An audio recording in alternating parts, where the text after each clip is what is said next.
Hola, bienvenidos a una nueva clase de química con un nuevo tema que es la materia.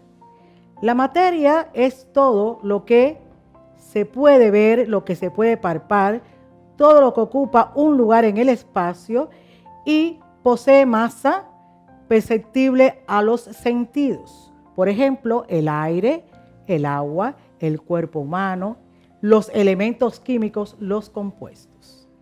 Albert Einstein estableció una relación entre materia y energía con dicha ecuación que el científico nos permitió ver las dos partes que tenía o que tiene la materia, donde no puede haber materia sin energía y viceversa. ¿Cuáles son las propiedades de la materia? Bueno, tienen volumen. El volumen es un cuerpo que ocupa ese lugar en el espacio. Tiene peso, que es la acción de la gravedad de la Tierra sobre los cuerpos. Toda materia puede sufrir cambios. ¿Y esos cambios cuáles son? Pueden ser cambios físicos y cambios químicos. Ahora les voy a demostrar, por ejemplo, en una experiencia muy sencilla, en un experimento muy sencillo, un cambio físico de la materia. ¿Sí?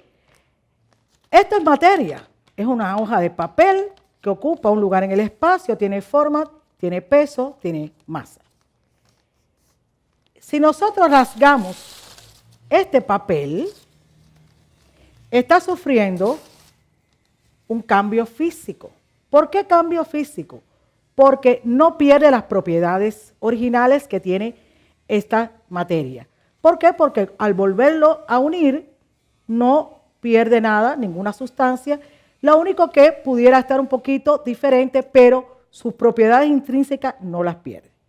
Sin embargo, si a la misma hoja de papel, que tiene el mismo tamaño, el mismo peso, la misma dimensión, le ponemos o le damos fuego, ustedes pudieran observar que a medida que se va quemando esta materia, va produciéndose una nueva sustancia, que en este caso sería, vamos a apagar, en este caso sería la ceniza. O sea, se transformó de una sustancia determinada, con un tamaño determinado y su peso y su masa, a otra que ya no puede ser restablecida nuevamente. Hoy en día los químicos pueden hacer artificialmente cientos de miles de compuestos orgánicos.